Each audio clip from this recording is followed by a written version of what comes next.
Wasted away again, Mosquitoville, looking for my last sprayer of DEET. Some people claim that there's Picardin to blame, but I know it's nobody's fault.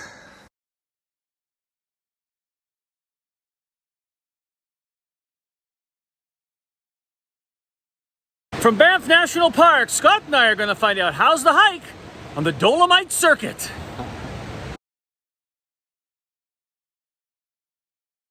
Well, we just huffed and puffed our way up that first hill, and it's evened out.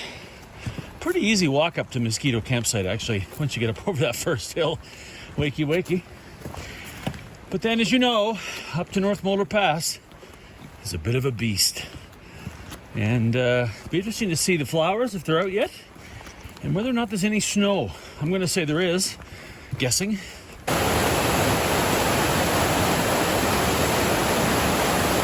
As you can see, Mosquito Creek is moving. It's early to mid-July. I'll talk a little bit about how we ended up here, because we had other plans. But let's just say conditions, heat, late melt. And we have an interesting river ford later in this trip. That'll be make or break, frankly. And you can tell, just by looking at Mosquito, we're still in full-on melt.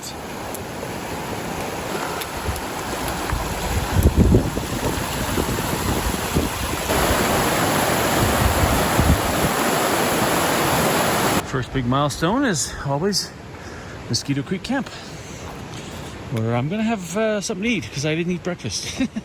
Not recommended. And we're underway to what I'll call the fun part of the day, hiking up through the forest to North Molar Pass. And once you get up there, there's something to see, which is nice, but be a nice long break, some food, hydration. We're not in any hurry. Just met a lovely couple and their doggy, who told us that there's a sow with cubs up around the meadows, and they were bluff charged. So, yeah, they're really nice folks, and thanks for watching the channel. I appreciate that.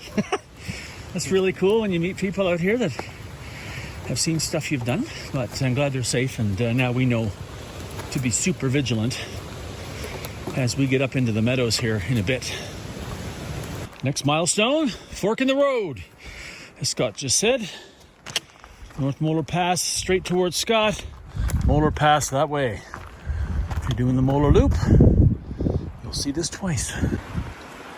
Wildflowers are starting to come out and pop. That might bode well for one of the great wildflower meadows in the Rockies. We have flowers.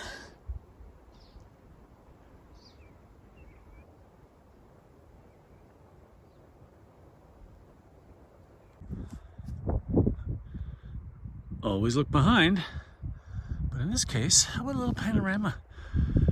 As I kind of peek out here, head down toward the lake and then way back up there. Work to do. Scott knows how to pick a spot for a break, and won't be long before we get into that bears area. So a little break here, and then we'll see if she's still around. Here's the lake where the mum and cubs were spotted and bluff charged those folks. We're going to cross here, rock hop. Not really worthy of the fork cam. We're across, and you can see the work we have to do. Up and away. Hey, babe. Hey. Hey, up. Hear that? Nothing except me walking. Listen.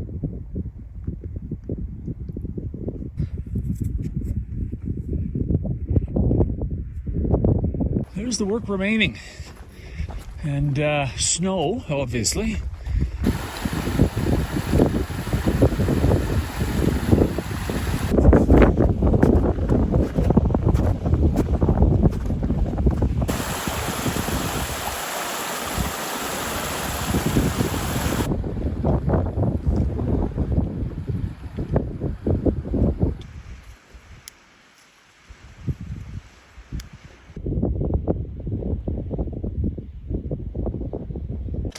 Scott's at the pass, coming up here.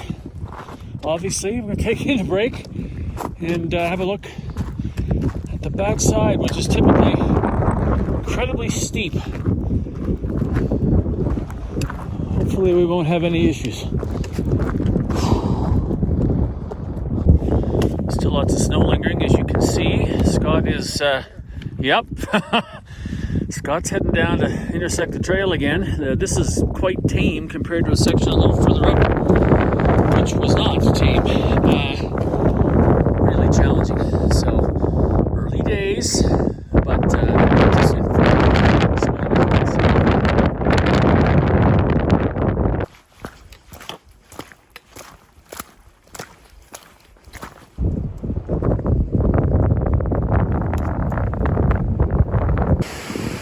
gorgeous down here.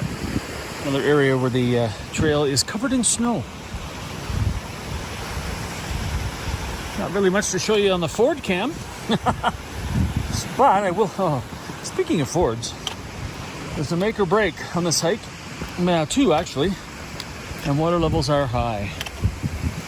So I'll talk about that when I talk about trip planning.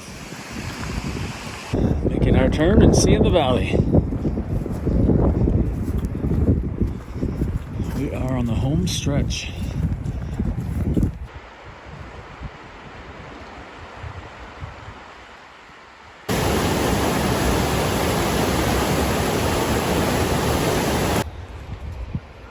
And we're back. Look at that, huh? We've made it to camp. Fish Lakes. MO 18. And as always, I will showed you around last year, but I will show you around again for this video once we get in and get set up. Not enough. I mean, I can zoom out. Look at that view. There's our stuff. Scott's drying some things. That is our view tonight from the eating area at Fish Lakes. If you turn around and just come up this way, it's where the tent pads are. I will use that term loosely. There really are no good tent sites here at all for such a hugely popular. You can't book this place. It's booked all summer. Now, that said, we're here alone. And I said that last time I was here, a bunch of guys came in late. Although that couple we met today were supposed to be here tonight. So, we may be alone. Who knows? All right, I'll zoom forward. Oh no, there we go. There's my tent. Same spot as last year when I did the Clearwater Red Deer Circuit. And very quickly, Scott is up in there. All right, supper time, because I'm hungry. Okay, I know the light isn't great, and it's like deja vu. Didn't we just do this from this campsite and this table last year when I did the Clearwater Red Deer Circuit? So, quick trip planning. Scott and I aren't even supposed to be here. Scott and I are supposed to be hiking, I think, 8 days in the Bob Marshall Wilderness of Montana. And I was in Montana just before the hike, coming back from a Backpacker Radio interview in Golden, Colorado, and it was 40 Celsius. It was over 100 Fahrenheit at times. So I messaged Scott and I said, I don't think this is the time for this hike. Let's go somewhere in the Canadian Rockies. And we have a list, of course, of places we'd like to go, but even though it's getting in toward the middle of July, you saw the snow today. We've got lots of melt left to go. So we talked about the Dolomite Circuit, and I've always wanted to do the Dolomite Circuit because, you know, I'm one of these nerdy guys that likes to do these named trails in the Canadian Rockies Trail Guide. So I'm really excited about it, and I know it's going to be pretty because last year when I went up to Clearwater Pass, like with Phil on that day, we come up over Pipestone and went to Clearwater. You look down this way, there's a valley, a stunning valley, and we're going to get to walk it. So back in the random camping area of Zone, we have some options as we head down toward Helen Lake and the trailhead where we dropped a cart. But, those two buts. The first but was a friend of Scott's wanted to do this with Scott so he could get Scott up, scramble up, and come down to Upper Martin Falls. I'm not a scrambler, so I was probably going to have a 0 if they were here together and they went and did that. Because of my fear of heights and stuff like that, it's just not something I do. So, but now I'm here alone with Scott because Brett didn't join us, and Scott isn't going to go up there by himself. So now we probably will end up doing the actual Dolomite Circuit, with a caveat. We have a couple of fords. Now remember, deja vu, last year when I was here, I flashed up the Pipestone River, the picture of the water flow at the Pipestone River so I could get an idea of the Clearwater Red Deer Circuit options. Yeah, Shoshone level mosquitoes, by the way. Well, water's high right now, and the Pipestone is above. If you look at these Alberta River Basins readings, you have like this, say, gray area, and that's your normal, upper, lower. Last year it was below low, and this year it's a little bit above the high end at the Pipestone River, which is the only kind of local reading we can get. So the Dolomite and the Siffleur are going to be challenging. I think the Siffleur will be less challenging, but the Dolomite could be, potentially, a make or break if we get there and we figure, like it's Simon Creek, we can't get across. So, the Dolomite Circuit, with my fingers crossed tonight here at Fish Lakes. But we have a stunning weather. I'm going to get to see another valley. If we have to turn around, we'll turn around, safety first. But I highly recommend checking out these areas in Banff National Park once you get away from the crowds and into the random zones. If you watched Clearwater Red Deer last year, or the Panther River last year, any of those videos, you know what I'm talking about. And tomorrow, you're going to see even more. Well, we've covered that I need a new hat, but I don't have one yet. So this is helping me with the biblical mosquitoes here at Fish Lakes. Holy mackerel. Like, I want to try my supper, but just getting through the mosquitoes into the bag is a challenge. And tonight it's pad thai. These are one of my favorites. I need this today. This is about 800 calories. I'm tired. That's another, every time I do this mosquito trailhead to Fish Lakes, I'm beat. So I want to thank Bryden Solutions for all the great food and calories they've given me this summer. They're making all of this possible. I really appreciate it. BrydenSolutions.ca for all of these things and much more, like the number 10 cans. So you can kind of create your own like little concoction, right? So pad thai, been a while since I had this one. So I'm kind of excited. It has a peanut butter packet, and also at the end you put in peanuts.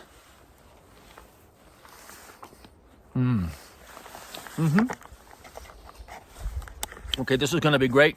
I'm not going to make you watch me eat. It's not a pretty sight. Also about 420 to 450 milliliters of water. I mean, after a day like this, I know I'm dehydrated, even though I've had electrolytes and a cup of soup. So I always pick something that needs a lot of water. And it's the heaviest thing in my bag. So, supper time. Go hang the bear. Go hang the food on the bear hang. And probably call it an early night and get some rest and get all charged up for tomorrow. It's going to be a great day. Showed you earlier, tenting over there. Just come straight up this way from the food area. Find the bear pole, and not too much further, the outhouse. I'll show you that, but I'm going to save you from walking with me. Okay, I know I've shown you this before. And from the food storage area, just wander down this way. Literally wander down and you'll find the privies. You can also not make that left turn that I made. And there's your outhouse right there. Okay. I gotta go set up my tent and get it away from these bugs. Welcome back to my tent where I'm hiding from the mosquitoes as we wrap up day one, which I tracked at about 10 meters more than when I was out here last year doing the Clearwater Red Deer Circuit, and this was also my night one. Big difference between then and now, temperature. I roasted last year on day one. It was hot. Gorgeous, but hot. Not so much today. We had a lot of cloud cover and a lot of wind, and it made it a lot more bearable, which was good because if you've done this particular hike, it's a lot of work. So I'm glad to be in my tent and getting ready to rest, and glad that we're going to attempt the Dolomite Circuit. Tomorrow's an exciting day for me, back up over Pipestone Pass and then bear left. And I've wanted to see this valley for a long, long time. And even if we have an issue with fording, there's always a way out. So we're just going to wait and see what happens. We have lots of food, we're flexible, and I'm just excited to explore. So I hope you are too. Right now I'm going to explore a little reading and a lot of sleeping. See you in the morning. Can you hear that? Those are rocks cascading down off of the mountain. It's been happening all day. They are non-stop.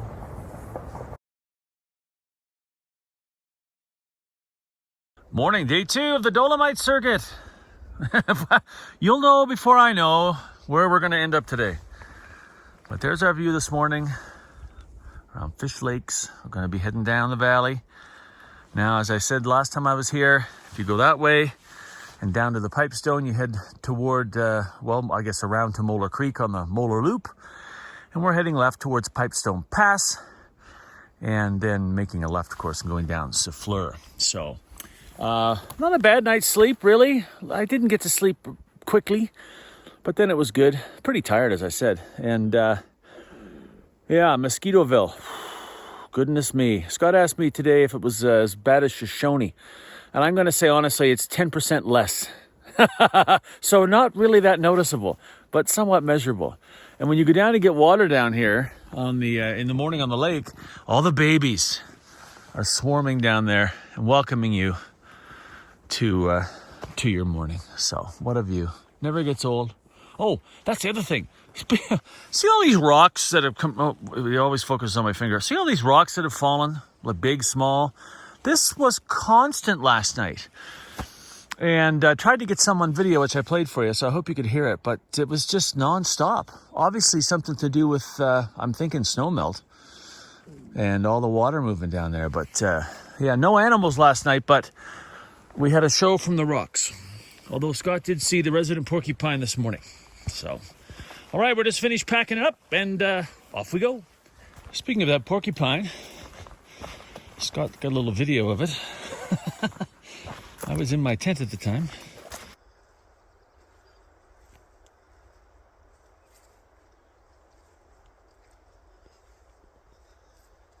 I'm looking at you.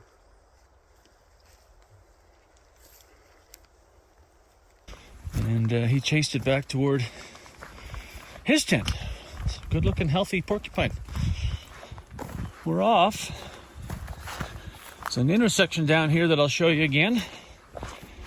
As I mentioned a few seconds ago in the video, Scott's going off our way. As I mentioned, there it is. That takes you down to the low-level trail in the Pipestone River. If you're doing Molar, you go down and turn right. They don't like you turning left or using the low-level trail between here and Pipestone Pass because of bears. There are a couple signs not recommending the route. Just about a kilometer from camp. The cabin. Showed you this tour last year. Little sign, old sign there, Pipestone Pass. There's the old cabin. Don't see too many signs of recent use. I think no one's home. Locked up. Some foot traffic here, though. Maybe just people going to explore. Yeah.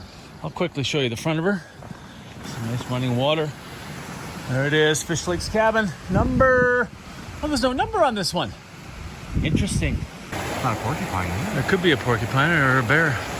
They're hard to tell. Let's zoom in. I don't know, what do you think that is? I don't mind things for me. Well, it's eating... it's eating trees.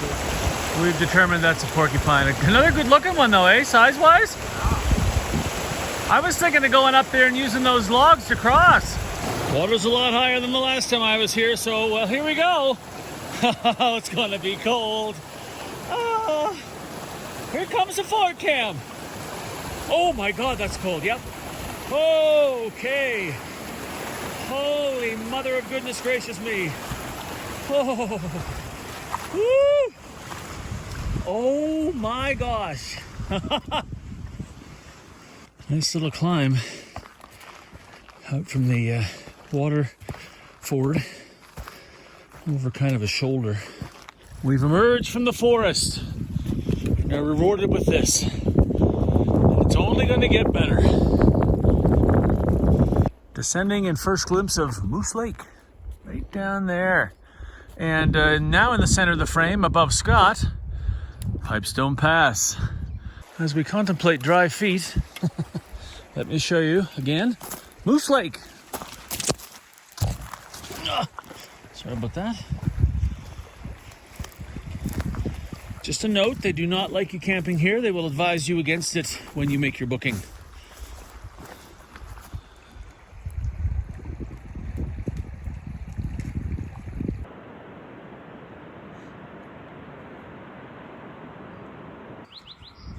As I always say, always look back. Hopefully we're not coming back to see that view in a couple of days.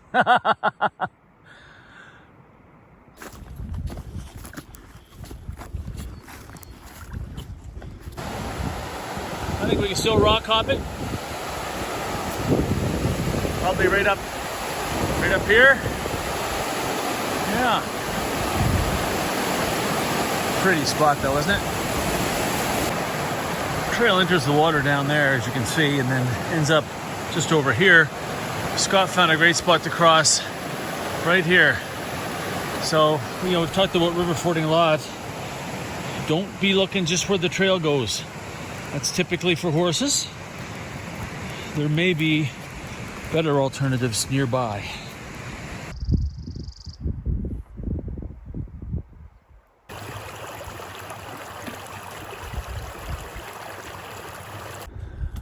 Excellent shot of Pipestone Pass right over there. There's another option, I suppose, over there. Scott's been talking about because he likes to explore. We'll have to just see what we're getting into when we get up further. Look at that view though, huh? Oh my goodness. Just down the trail a little is where Phil and I heard. I think we were just down there a ways. We heard a pack of wolves over in this area. So cool. And that was it for me, really, for animals until Divide Pass, and lots of animals, including that bear.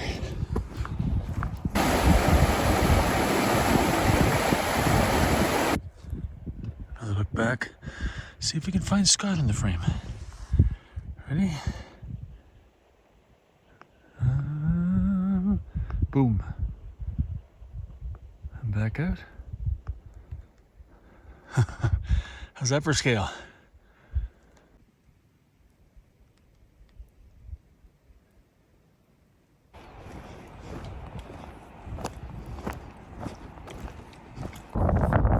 So I missed some sort of cutoff where we could have attempted that other pass. We both seen Pipestone Pass. And if I can't show you on camera, but right down this rise, there is a trail. And it fades in and out, but it's there. And of course this pass, a lot lower than that one. So we just said, Scott said, if we have to turn around for some reason, that might be a better option. Let's see what happens. Lots of snow negotiation here. We see the snow patch here. That's the trail. So we had to come down and kind of make our way, where am I? Make our way down this stuff and around. And then if for some reason the old trail goes this way, somebody has put two big stones at that end of it. It's just interesting.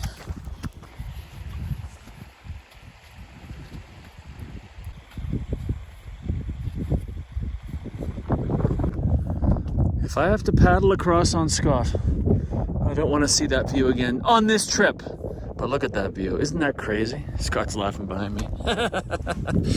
I got a rowboat. Look at that. That's where we're going. Over there, Scott says over there, like on that rise up there. It's pretty stunning. We're not going to see much of it because you can see our track is right down there. Next milestone's the intersection with that and Clearwater Pass. Scott just yelled out, "Hey, bear." Hey-o. Yeah, no kidding. That's certainly not the last couple of days, but oh, look, Scott. Yeah, there's a bunch of diggings around, and now you can see why. Equally fresh? Yeah. I don't think it's super fresh, but All right, cool. Probably showed you this last year, but wowie, wowie, wow. Isn't that something? Most beautiful place I've been to.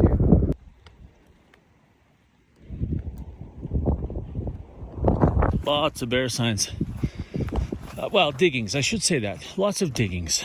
No scat, no prints in muddy sections. Be nice to see a pile of poop. Give us an indication of when all this digging occurred, potentially. Boom, an explosion of wildflowers. All kinds of different ones. Woohoo! Just beautiful.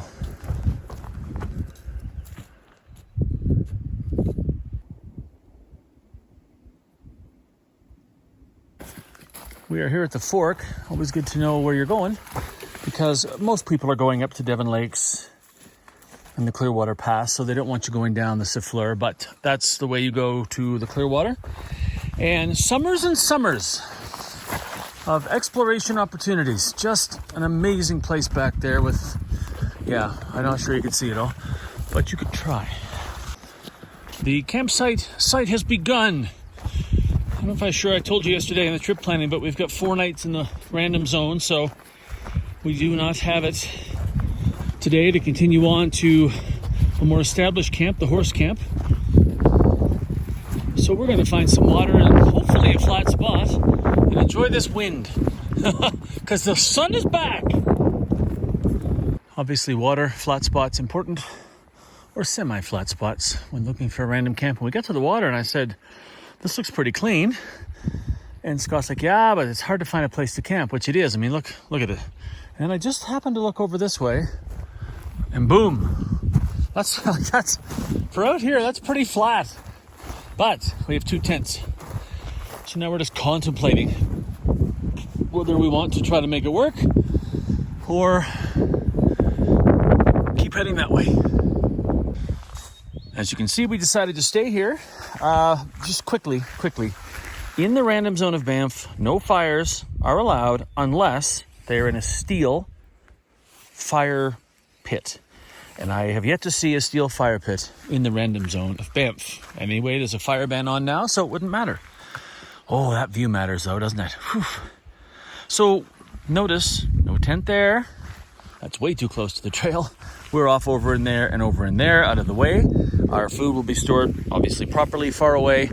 And we're practicing leave no trace because we are using established campsites. In fact, tomorrow morning when I take you out of here, we're going to go over there, and just over there you will see a couple of tent pads that were actually cut out with shovels. And it was a long time ago. But they are purposely built tent pads and they have been used. And so instead of crunching on stuff like this, you find a place like this and you use it. Oh my gosh, here we go. Brace yourself. It's looking good, eh? I look at these videos when I edit that, I'm like, oh my gosh, dude. I used to bring shaving stuff and I don't anymore because it's heavy. So we'll get cleaned up in a few days. Yeah, a few days. So as I wrap up day 2, the plan tomorrow is to get to the fords and assess and see what we've got going on. If we have to backtrack a little bit, we can do that. If we have to wait till morning and then try to cross, we can do that. But if we're going to have to make a call pretty quick, because we may have to do that. Back to Fish Lakes, back to Mosquito Creek, and again, safety first in the backcountry. So tomorrow is going to be a pretty exciting day. I'm excited to see the valley. There'll be some bushwhacking. The trail after you leave the Clearwater Pass intersection, a little rough. In fact, I've already busted another Hydropack bottle due to willows. I need a new water system, and that's not the only thing broken. My Gossamer Gear Mariposa 60 sternum strap is broken. They sent me a new one. UPS has lost it. So I'm not sure. It hurts a little bit without a tight sternum strap. You know what I mean? Like that's how I wear them. And so yeah, it's the comedy of errors for me, equipment-wise, on this hike. All right, I'm going to leave you with this. Siffleur Valley. Wow. See you in the morning.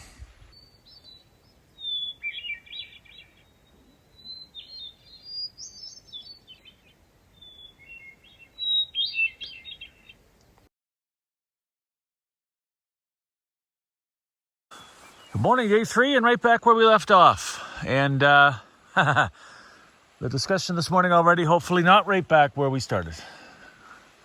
I was going to make a joke this morning about this glorious tour of the bugs of Banff. They've been epic even last night. But before I went to sleep last night, the songbirds, I've never heard as much songbird activity, I don't think, ever. It was just nonstop and pretty and relentless, and just, you lay there thinking, isn't this great? Then you think, wait a minute, at 4 a.m. they're going to start again, which is kind of what happened. But anyway, glorious morning, little pan around. We're heading, of course, down that way. Scott's having his tea. And, of course, over there to the right, Clearwater Pass. So, yeah, let's go see what the water looks like. But first, coffee. On the road again. All right, so Scott just walked past this other place that we discovered last night. Come up here. Oh, look. I mean, that looks carved out to me. If I take you back here to an overgrown one, that view. Now, this is overgrown, so quite old, but does that look like it's been, shoveled at one point down in the old days? Hard to say, but certainly good places to pitch a tent when random camping. Milestone. Thanks, Scott, for seeing it. I might have walked right by it. Dolomite Creek. That's kind of, let's make or break. That's the key point. That is the key point. They have it a little farther than Gaia has. They do, but remember. We know. It's part Canada's mileage. The old wardens used to come out on horseback. Well, that felt like 20 miles. Let's put that on the sign. But thank God for Brian and Bart pushing the wheel, because those are absolutely spot on accurate. Yeah. There's where you'd head if you were heading up on this side. So much hiking out here in the random zone of Banff. Here and down the front ranges, which is, just that way. So a lot rougher, as you can see. No maintenance. There are trees growing. Oh, hang on here. Trees growing in the trail. I'm not talking about these, but and not even that, but literally trees growing in the trail. So this will be slow for a different reason today. We'll probably have to take and pick our way through some stuff.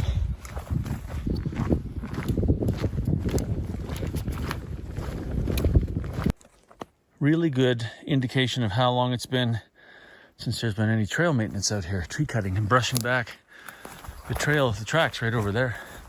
And you can see a well-worn new track over here. So it's been quite a while.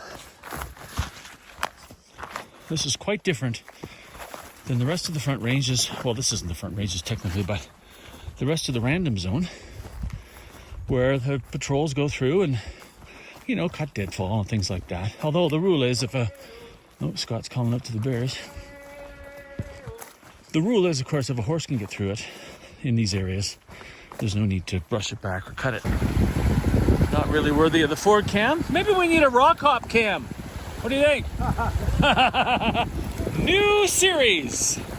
We'll just look down at your feet the whole time. The rock hop cam.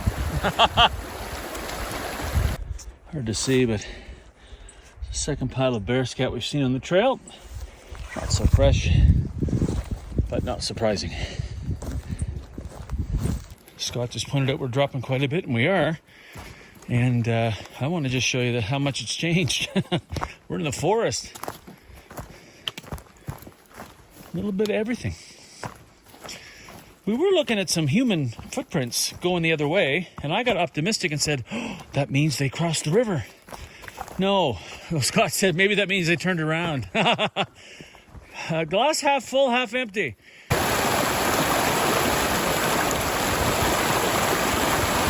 Scott just spied this off the trail. We're going to try to keep an eye out for these. He says some of them are faces. But look at that. Isn't that something? Old cabin? I think somebody needs to call the roofer. Well, this will be fun.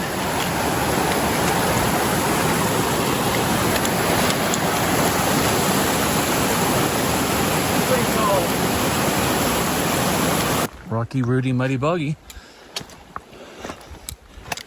One of those sections that requires a lot of energy and patience And you gotta really be careful where you're putting your feet. This is very fresh trail work, which hopefully bodes well if we can get across those fords for the rest of the trail. You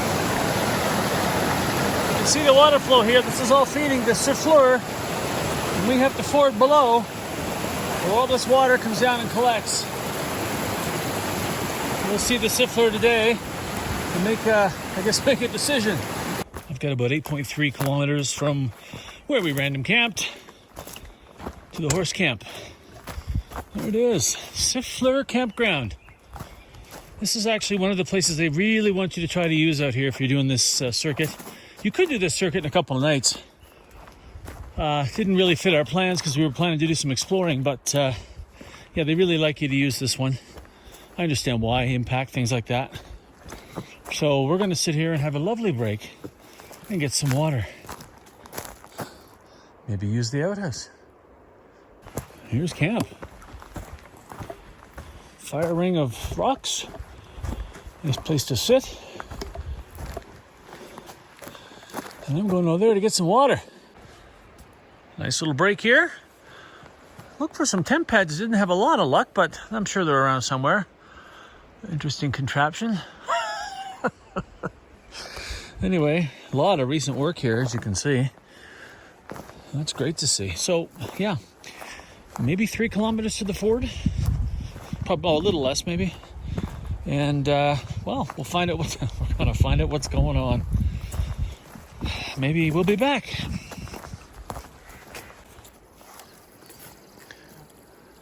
Wow. This is what brushing back the willows looks like. And I know a lot of you are like, what's he talking about? I've never seen this. Most of the places I hike in the Front Ranges or in Jasper remote areas, you can barely see the trail through the willows. And they have just come in and they have just cut and brushed back willows and trees. Earlier in the video today, I showed you a section of trail that hasn't been touched in I don't know how long. This is phenomenal. This is what it was like in the old days, Scott. Imagine real trail work. Wow. Well, happy feeling gone. This is more typical. That's interesting. So they did a lot of work right through to the pasture. Hey, oh, sorry. Here, let's try this. They did a lot of work right through to the pasture, and then for quite a ways out from the camp, and then this knot. Weird. I sure appreciate it, isn't it? It was cool for me to see that that's how it normally looks. Although for me, frankly, this is how it normally looks. Little rock hop before the big event. Here we are. Here we are. Oh boy, let's see what's going on. Well, we just got here, and to be honest, this is a nothing burger. Oh, it's like a hot tub out here. It's like a hot tub.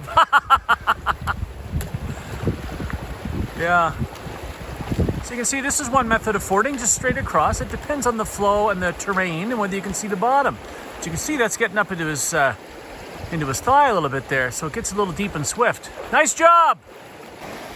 All right, well, here comes the ford cam. And it better be a sauna like you said. Actually, that's not bad.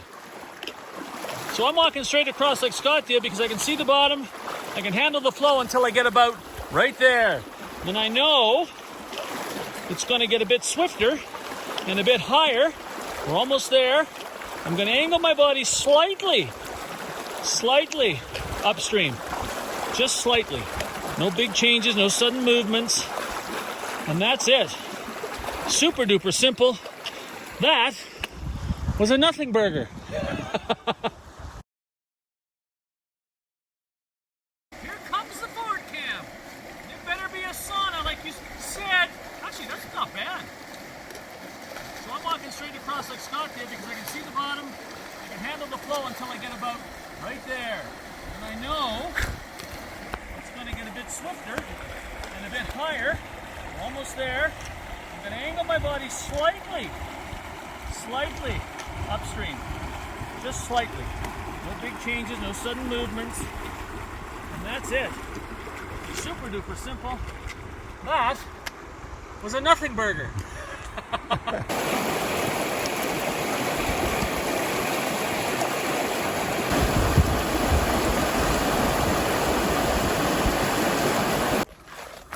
We've ascended and now we're descending over just a little rise, you know, from one valley to the other, which is pretty typical. And it won't be too long before we get our first view of the Dolomite.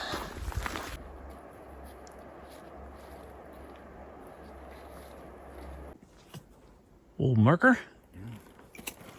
Pipestone. Well, there it is. First grouse of this trip. Where's your boyfriend? Hope he's not at Saturday Night Lake in Jasper, because that guy was kind of nasty. All right, we're coming at you.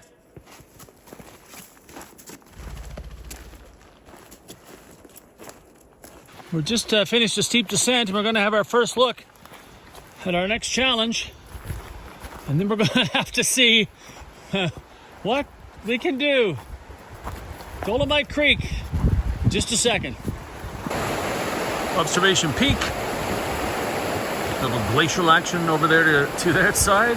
Still got some cornice up there.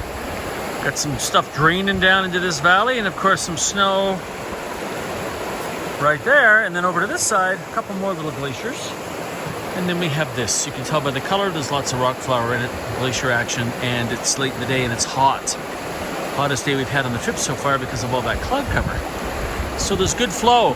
So we're going to look around here now and just see what we think. And yeah, talk about next steps. All right, we are staying put. There's no way we're attempting this right now. It's just far too fast and deep. It's late in the day. This will be different in the morning, but will it be different enough? We don't know, but we're not going to be silly. There's a trail that goes down here. You can see it gets deep there, but then shallows off right here. It's shallow over by this rock, and then a little bit of movement, but then it's pretty shallow all the way across to there. This in the morning might be doable. Let me walk you up without making you walk with me and show you a couple of other options. Little shot of the camp sign. There's the trail from where we came, and of course if you follow that trail it brings you right over here. Remember, most of this is for horses. This looks even more challenging than what I showed you, but maybe not in the morning. You have a very thick band here of swift moving water. I can't see the bottom, but I can see that if I can get to that island over there, I'm home free. I just have to get from here, you know, to there. What will it be like in the morning? I don't know. I won't walk you up there and bore you, but there's another spot up here, and up there, way up there, at that first bend, it slows down considerably before it takes that turn up here. Yeah, sorry, the camera likes to focus on my fingers. So we have maybe 4 options in the morning. It's all going to depend on water flow. And if we can't do it, this will not be a circuit. It will be a loop. Supper time, quick little shot around what we'll call camp. It is an established campsite, and we quite like it. It kind of reminds me a bit of Wellborn on the north boundary, is that you're right beside this beautiful moving water. Rehydrating some food. Also trying to fix my Hydra Pack. Damaged by willows. It just started happening last year. I'm going to have to find a new system because, yeah, we can't have that happening all the time. I'm over here. Let me show you this. You might remember at Castlegar Meadows last year when I talked about water flow, glacial melt, snow melt.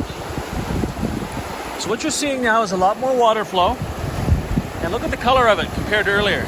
Well, it's really hard to see with the glare, I'm sorry. It's got a lot more glacial water in it. A lot more rock flour. Much more opaque. It was not like that when we got here. And so we now know that this thing, hello sun, is causing a lot of melt. I don't know, 15 kilometers, 20 kilometers up the valley, probably less than that. So what we're trying to do is time when to attempt a crossing, if at all. You have to try to find that lowest water flow when you're just getting mostly snow melt and much less glacial, to see if we can get across. Horses have been through this year, we know that. Somebody else's footprints are out here, we know that. So what we don't know is whether we'll be heading across tomorrow toward Isabella Lake or heading back toward Pipestone Pass. Anyway, thinking about it all, we're going to get up bright and early. But first, supper. Well, there's that beast behind me. One more look upstream. How far will the water come down overnight? The $1,000,000 question. Anyway, it was a good day. We had a great night last night. A lot of bugs last night and beautiful birds. But tonight, just this amazing sound. Hardly any bugs here too, which is phenomenal. And a nice reprieve for us. That said, we're going to get in the tents and we're going to get everything organized for a quick getaway in the morning, so that if we can get across, what we'll do is we'll head over somewhere on the other side and simply have breakfast and coffee over there while we allow some stuff to dry out, hopefully with some sun from the east. So, fingers crossed. Let's hope this isn't Simon's sister. See you in the morning.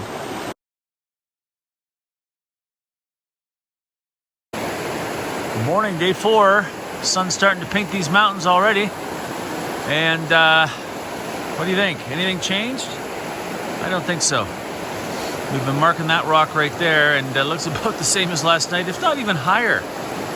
So I'm not sure what the lag is here between what's happening where all the feed comes in at the headwaters and boom, down to here, but yeah, wow. So now we're faced, well, I guess with going back almost the way we came. We'll probably try the other side of Pipestone if that's our decision. And I suppose the actual Dolomite Circuit will have to wait for another day.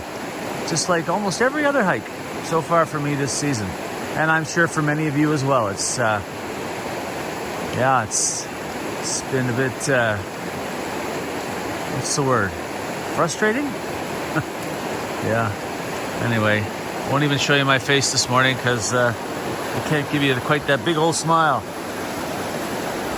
Anyway, who knows what today will bring? But it probably won't bring this. Make that decision soon, but first, coffee.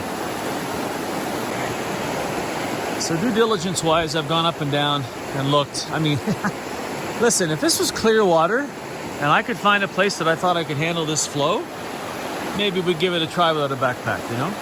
But it's just, yeah, it's just not. I mean, if I could get to that big island and then over to this island and then over to this like sort of beachy area and then across, absolutely. But I can't see too far under the surface.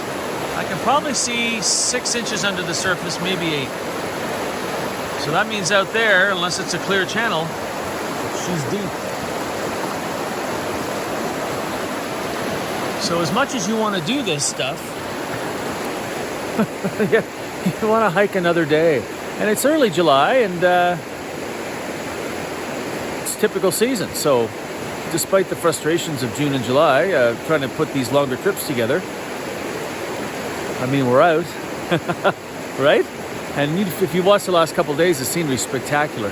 So then it just becomes ego. I want to finish this trail. Well, I want to finish the summer.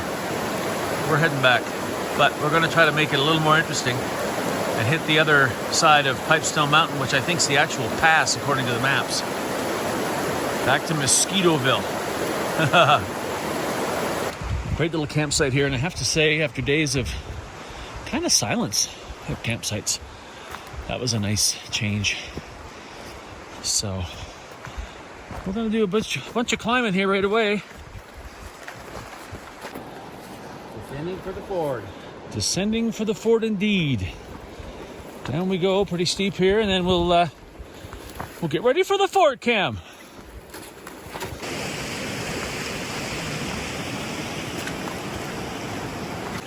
Back to the ford, over to this grassy patch, and get across the other side.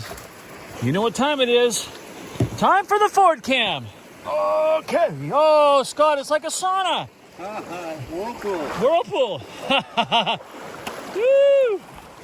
That was the deepest part, if you remember from yesterday, which would be just minutes ago for you.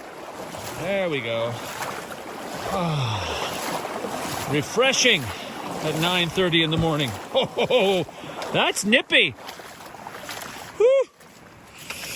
Oh yeah, that's numbing. Time for a bit of a rock hop, and I think we're going to do the rock hop cam. Well, I don't think we'll be doing it in this video unless I can figure it out, and then rock hop sounds like sock hop and rock and roll, so I think we need some music or something from maybe the 50s or 60s. Yeah, if you have any comments on that, put them in the comment section below. And this is a little higher than yesterday. It's not a Ford, but it's a little different. I'm back in the willows again, out where a bear is a friend. Back to the brush section, which I freaked out about yesterday because I have never seen it. I've never seen this kind of trail work before in the more remote areas. So, I mean, it was maybe a kilometer of respite, and then back to whacking bushes. Back at Siffleur campground, time for a break, and it's getting hot. Just in time.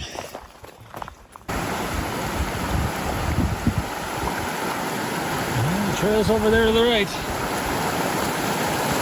Right up in there. This reminds me of Yellowstone. Remember that? You just came upon a grouse and babies, and I came upon her just on top of her. I felt terrible. Scott just saw the baby run across. I saw one. Oh, there's another one up on the trail. The baby? Yep. Oh, yeah, I see it. Oh, little one flew. A little chickie. Oh, it flew. Nice job, chickie. 2 grouse babies. I think there's more than that. Maybe. Well, let's go see. If she doesn't attack us. She won't. She won't. Big grouse babies now. Yeah, They're little tiny. Yeah, but one flew. That's so cool. Little tiny babies. We're not gonna hurt your babies. Look at that little one fly. Oh, they're so cute. Look at you. Go follow mama. Go follow mama. You must be pretty young. There you go. Bye, sweetie.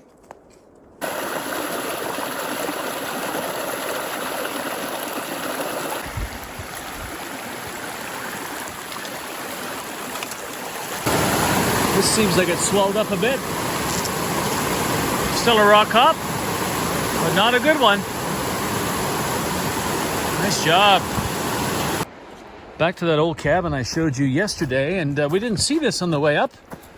Too busy looking down at our feet. Old sign. Let's have a look at this together. National Parks of Canada Fire.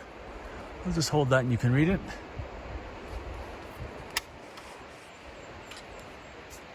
Look at that. Interesting that that's right by this old cabin. Very cool. And old. To say what year? No, I can't see it. Remember the first 2 days I was telling you the great weather we had with clouds and wind? Well, we've had a few clouds, but it's roasting. A little bit of wind here and there, but we're not catching much of it. So we're taking it a little slower, stopping more frequently to rest and hydrate. But it is smoking and climbing. All right, looking down the valley there, kind of where we're sitting under the shade tree. And Sparky over here has this GPS coordinate from the last time he was through with the perfect campsite. 2.5 kilometers as the crow flies that way. And I said, you better be right, and there better be shade, and there better be water. Well, I'm a little worried about the shade aspect. There's flat, gravelly ground and water. We're making notes. Shade. Flat, gravelly ground, water. Shade, probably nearby. You get out of your tent and go sit in the shade. All right, Galileo is leading the way with his Garmin. Let the bushwhacking begin. Oh, already making a left. I'm just teasing him. So just so you know, up, see that ice? Well, it's probably glacial. Right there, right about there is our target. So Scott has been down there before and camped and marked this place on his GPS as a 5-star campsite. So sure I just said that, but I'm delirious in the heat. Does it go quite our way, or we could take it? Yeah, no, it doesn't go our way, but there's a trail we've just discovered. And pretty faint, but that looks like shovel work right there. There is a trail up here that cuts across to go up to Quartzsite Coal. Yeah, right up there. And there was a flagging back here on this trail so that people coming the other way could get down there and head toward it. So this valley is used quite frequently by, well, people like us. That is an old trail for sure. Neat. Gorgeous spot. Look at these flowers. I mean, if this wasn't so close to the river, you could camp right here. Look at these. Oh my goodness me. And some old bear diggings. No surprise.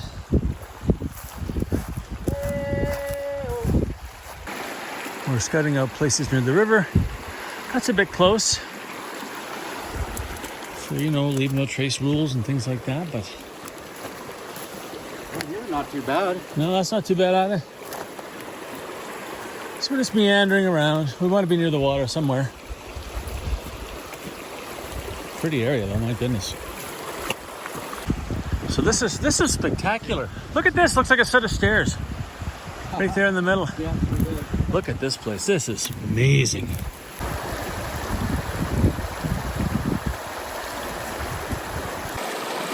Little panorama of our view from our eating area on the Siffleur River. Tents are tucked up there, but look at the sun, it's like blazing hot. So we've come into the shade to rehydrate some food and relax in this gorgeous setting.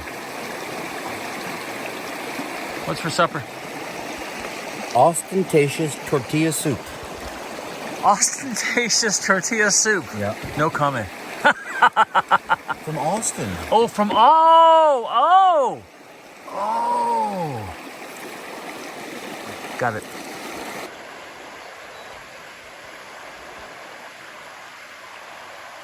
Well, that's a wrap on day 4. Plan D. Destiny. Anyway, we found a nice little random camping spot close to the river. The river was gorgeous. I showed you that. I had a nice supper, and tomorrow we're going to have to climb up onto the ridge on the western side of the valley and head toward Pipestone Pass proper, the lower pass, which I've never been on. Scott has, and I'm super excited to do that and see it. And then we're going to head down toward the Fish Lakes area to set ourselves up for getting out on day number 6. 6? Are we out on day 6? Yes. Okay, thank you. When I ask you a question,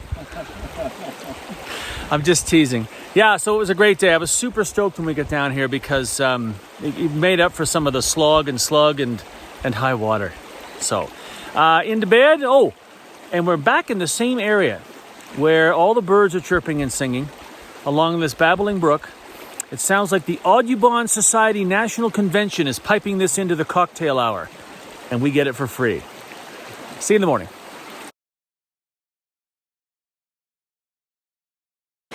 Morning, day 5. Really good sleep last night. It's cold too. We're in a bit of a cold sink where everything's coming down off the passes, down the valley sides to us. So it got chilly pretty quick when that sun disappeared. But that's nice and good for sleeping. A cozy sleeping bag, so. And uneventful. Just can hear the river and the birds and my own snoring. Well, you can't really hear that, but it occasionally wakes you up. Anyway, quick plan today, as you know, just up over Pipestone Pass. A different route, which I'm happy to see some different stuff. We're going to head up to, on the map there's a trail that takes you from Quartzsite Coal up into the Clearwater area to do some peak grabbing. I'll flash that up on the screen now. Yeah, it's got an interesting name, but that's the route. We're going to intersect that trail, I say that in quotation marks, and to get ourselves up high so we can approach the pass. So, should be fun, a little bushwhacking to begin, and then lots of great views on the way up. After that, some downhill, and then a pretty steep climb up into Fish Lakes. At the end of the day, the heat. So we're going to get up and early and get at it. And yeah, start packing up and get some coffee. Let the bushwalk begin. Hopefully not too much of this we'll get out and clear. But we're going to have to navigate our way toward that trail. And, well, whatever it is, route. Scott's come down it. He's done quartzite call. And you just kind of come down straight. So we're hoping we find that on some sort of an angle. And we can get up high and approach the western side of Pipestone Mountain. Squishy! Climb straight up out of there.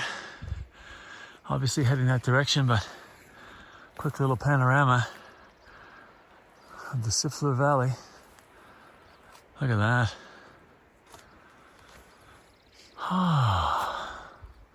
No trail, of course, but it's kind of a route. And I'm using my GPS Gaia to guide me, not because I don't know where I'm going, because I know I'm going up this valley, but to avoid a lot of zigzagging. I'm trying to intersect a certain point. A little bit of zigzagging's going to happen because I'm trying to avoid bushwhacking as well, but I'm trying to skirt around this tree line, down and then around. And of course, watch out for bears. First view of the target, right in the middle of the frame. And we've got to get up on those ridges to the right. Long way from that yet, but I think I see a couple of options. Oh, imagine those claws digging that out. Somebody had some supper. Yeah. Not too recent. I'll cut up that way and continue the sweat fest. You're not sweating, are you? I am. Oh, man. Don't you ever hear, never let him see you sweat? Stink is real. We're intersecting that route. There's quartzite call. As I pan around, which is beautiful, there's Clearwater Pass. And if you come down the col and we're heading that way, you would just basically go straight. If you're coming up to do the Clearwater Red Circuit, down there where Pipestone is, you come up and around it, and between those two beautiful pieces of rock is where you walk, and then you loop around and hit Clearwater Pass. Beautiful. Is that a gust of wind I feel? Oh, thank God. Poof, it's been still. So we just sat here for a second to reassess, look at Gaia. We were thinking about taking this chute up here, but we're actually just going to go up here the usual way and go up there. One last look back though. A little bit of a lake, which will probably be dry, as Scott mentioned earlier. Yeah. Gorgeous valley. A lot of hard work. I have to say, but walking through the valley is not as bad as those muddy, rocky. Rudy, rocky, muddy, boggy. That's the worst. Perfect campsite. That's your spot. My spot. Oh my gosh, we found it. All right, let's go up and look at Scott's perfect spot. After all that trying, we finally found the spot. Before we climb up the hill. All right, so mea culpa time. Look at that view. Yesterday I said Sparky, or whatever I called him, has this perfect camp spot. And I thought, yeah. Oh my gosh. Dude, this is 10 stars. Perfect. Absolutely perfect. That water's clear, but we can hear running water to the left. Let me just pan around. There's Scott standing on his perfect tent pad. Look at this place. And yes, he does have the UTM coordinates, but you might have to pry them from his cold, dead hands.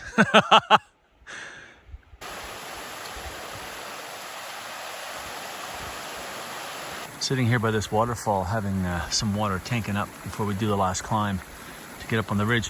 If you look down there, you can see this mountain here. We walked around that mountain, and that's from Siffleur into the Dolomite Creek area. And, well, now we're back here, but that's the kind of the distance we're talking about. And then the Siffleur and the Dolomite continue on down that way.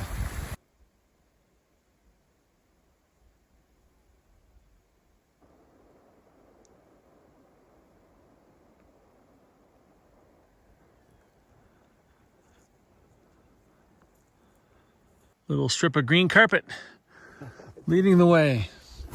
Funny, because, you know, over there, dry and barren, and not. The west side, we just rock. Yeah, exactly. Get up here, maybe we'll have a look at our target. Coming into view. Yeah. More work to do, obviously. We're heading that way. I pan around here. Look at this view. Look at this view. It's just ridiculous. And I'm gonna say it. You can only get here if you walk in. It is spectacular.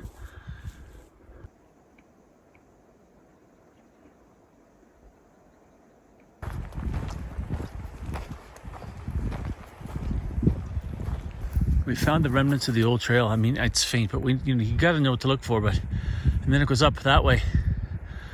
But look, it's. I mean, it takes a long time for these trails to disappear. I'll just keep the camera pointing down, but you can see the old track, the old cutout. Yeah. Wow. This is a great day.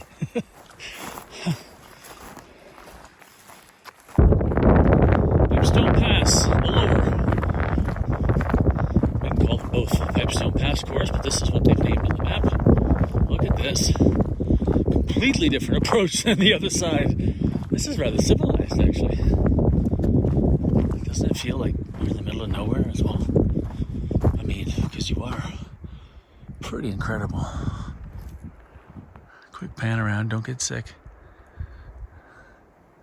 Wow. Approaching the pass now, we're going to go a little high, away from the snow. It's a much more gradual pass than the other side, and really feels wild. Swinging left here seems to be the obvious way to go. We're going to take a little rest, but there's a view. Drummond Glacier over toward the right, and the world-class Pipestone Valley. Doesn't get much better. Although what we just walked through, right up there, Pipestone Pass. Way easier than the other side. I've got this view on my main Facebook page now. Is this your thing? Yeah. I don't know. Can't say as I blame you. Wow. I think this is from the two sides of the pass looking into the Pipestone. I think this is prettier on this side. It's a better view. Yeah. A lot of deep green value, so it's very beautiful. But in photos, it doesn't take us. It's way below you. You can see the track on the spine there. Yeah. So we're going down that way. We had to meet that right there, but that's the way you went up. Yeah. And that's where you're going, oh, can we still go west? Like, well, maybe we could have. have. Go through the gorge. You could. Hiking down this little water flow. And we're going to get up on this hump on the right. I think when I was going up the spine on the other side to the other pass, that I saw the old track down here. And if so, that'll just take us down a bit further and intersect, but I'd like to see it. So we're going to go up here and have a look. Super faint trail in front of me. Not sure that's the one, because I think I see one off to the right as well. But I know from up there, when I was climbing this spine, and then thought we were going to maybe cut across this way, I looked down here and I did see intermittent trail. Not sure if this is it or not, but it's certainly, well, that's a trail. Look at that. I wonder how many years this has been left to go.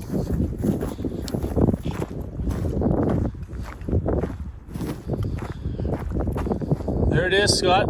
Another faint trail down through here, right along this top of this ridge. Another old trail. And of course over there, if you can see it in the frame, there's the new trail right up that hill. We've come to the end of the line here. We're going to come down and just skirt around here and then back over to the main trail, and then we're back where we've been. That was fun though, for me anyway. I just love it. And look at this view over here. Wow. I've said wow a lot. I'm sorry. It's repetitive. Climbing back up onto the main trail. There's a view of the Pipestone Valley. We'll see that all day. Down there I can see the lower track, which, as I've said many times, I do not want you using. because of grizzly bear and other animal habitat.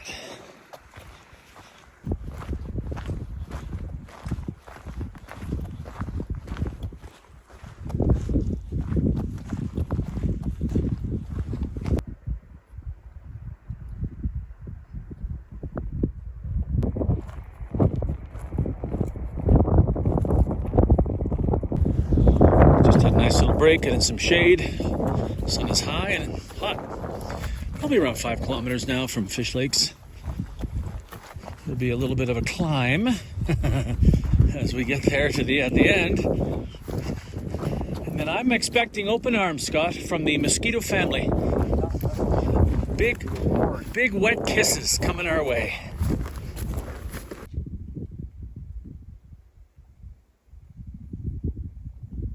Back to this monstrosity, and there's a side trail where we forded the other day. It looks like many people ford in the same place.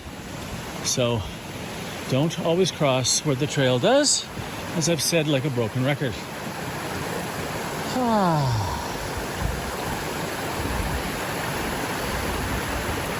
All right, here we go, another rock hop.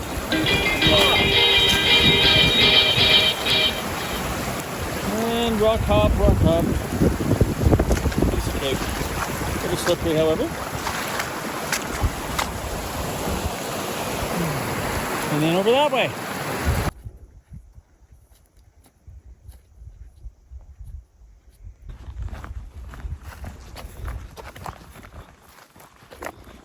First glimpse of Moose Lake, looking very pretty today. The cascade coming down over there. Gonna head around and have a quick little stop before we head up the hill to the campsite. Always important on these days when it's roasting hot to alter a little bit. Rest a little more, drink a little more. There's no schedule out here. Just another rock hop.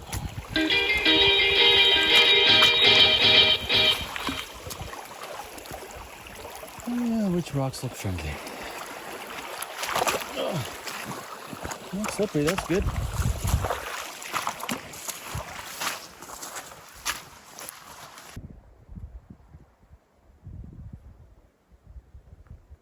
Descending down into where we had to do that ford a few days ago. Then we're just heading up there, not too far. I think it's about 600 meters. So what I might do is tank up on some water down here and haul it up the hill, because getting water out of Fish Lakes with the equipment I have, not so easy. Plus, that's where all the baby mosquitoes are hanging out, waiting to be big enough to come and give you a giant kiss. Well, it's late in the day and I don't want to get my feet wet, but I don't want to take my boots off at 600 meters to go either. What would you do? I think we're going to be able to dry our boots. We got a lot of sunlight. A lot of sun. All right, Scott's going first. Atta boy. See this little depression here? It might help me alleviate getting soaking wet. You ready? Here comes the ford cam. Whoa!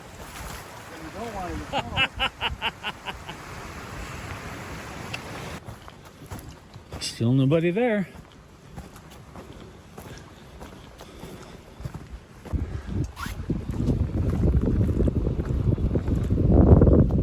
Back into the sign that sends you down the Pipestone on the Molar Loop. I've never come up from the other side. There it is. And we'll go down that way. Now, as we come into camp, what's that smell? That's the familiar smell of forest fire smoke. You can see the haze.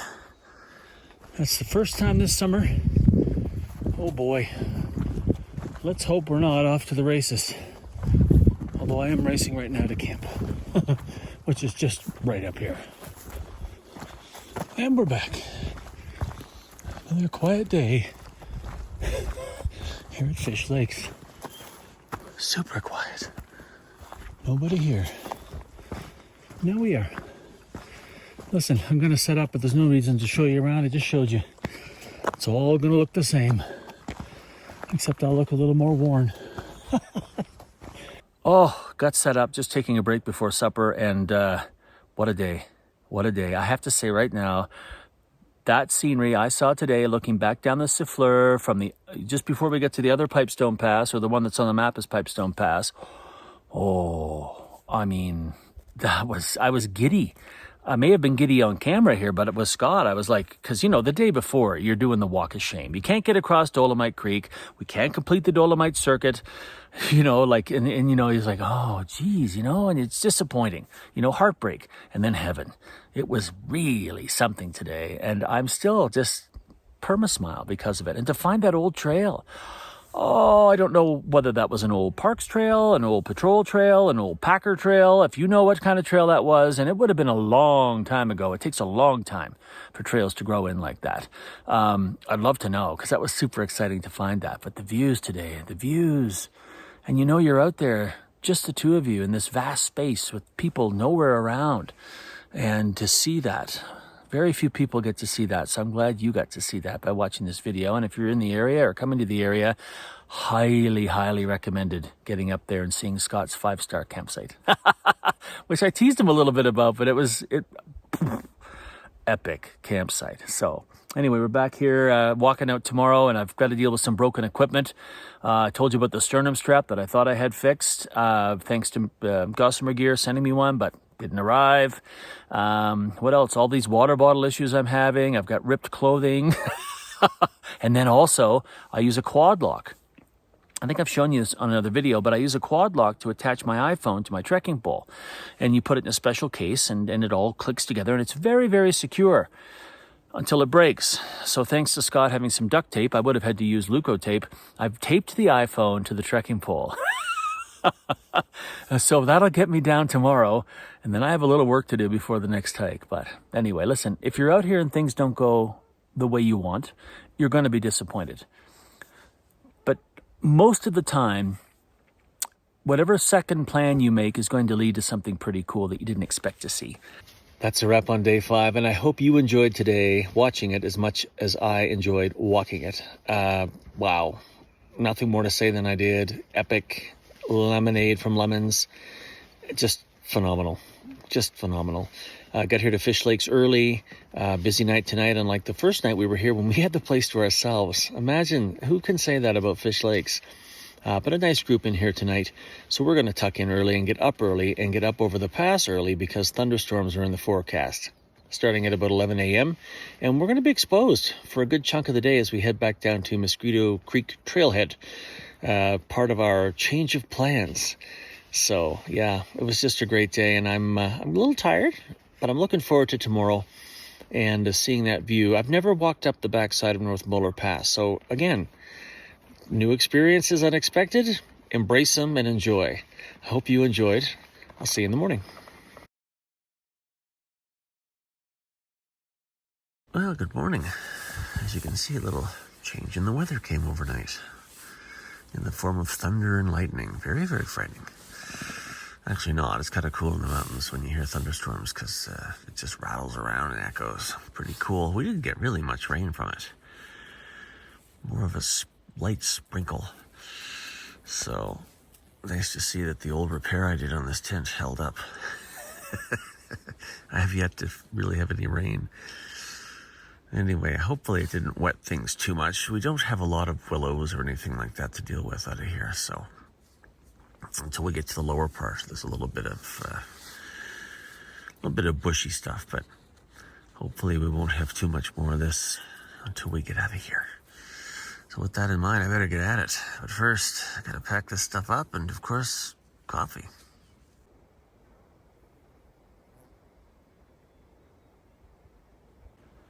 Wasted away again, Mosquitoville, looking for my last sprayer of DEET. Some people claim that there's Picardin to blame, but I know it's nobody's fault. Up, up, up. There it is. No fishing.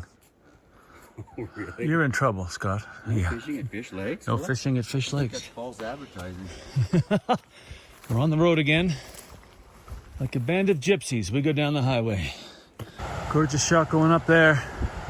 As I said, I've never walked this way before, so when you're making lemonade from lemons, you look for these things. And unless I've looked back, I've never seen that before.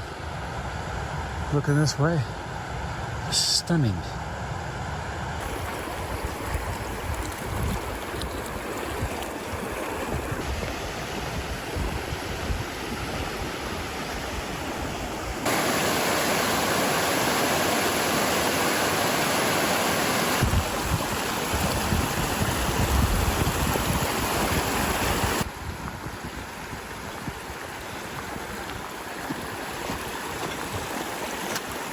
Rock hop. You can see Scott up there. You can also see where we're going. What a cool view. I mean, I've always turned back and looked, but when you're walking and approaching something, it's a different experience. So look at this place.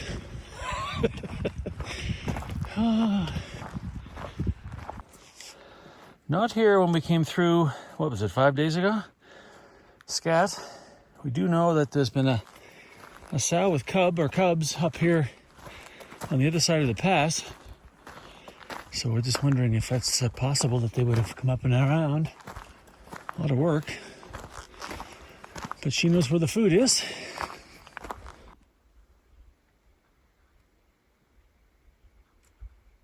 And we're back. North Molar Pass. Not much has changed since we were here.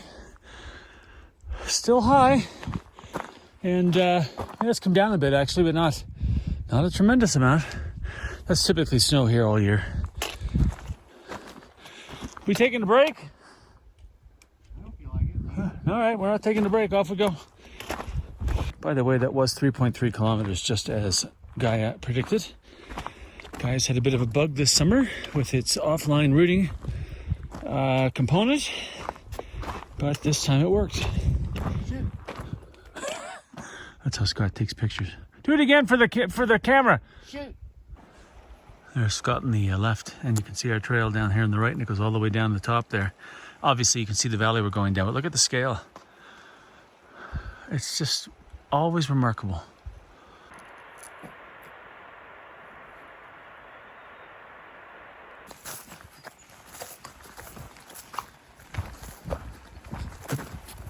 Painting anyone?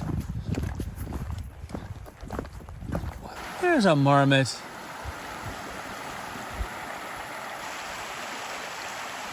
Hey there.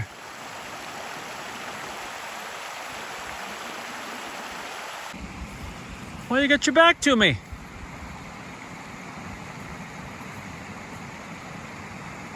Healthy looking marmot, Scott says. I agree. Bear food. Just telling Scott about the iconic picture I have of my daughters. Evan live here in front of this. No see him. I always have to mark the occasion, you know. Also wanted to say when I read the name of this mountain, I always think nauseum because it's a big climb to get up here. I mean, maybe that's the proper name.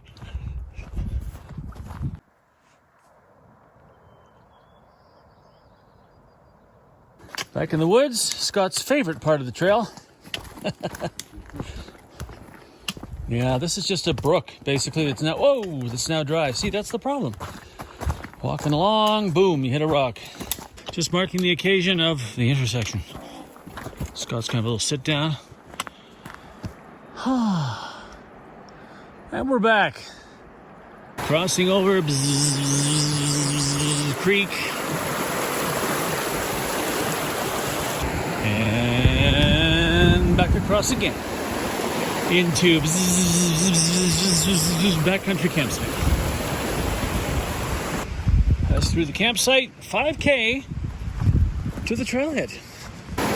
Even here you can see the water is just booking it. I'll have to look at the video and go back, but it seems a wee bit higher. There's been some rain, and of course it's been very hot. So all that snow melt, glacial melt. No wonder Dolomite was on fire. Timing.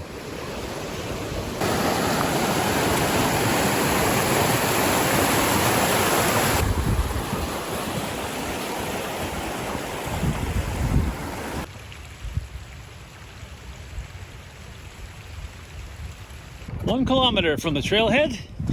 Should hear traffic in a bit, welcoming us back to the Icefields Parkway, or as I affectionately call it, the Canadream Highway. If anybody is out here, you know exactly what I mean.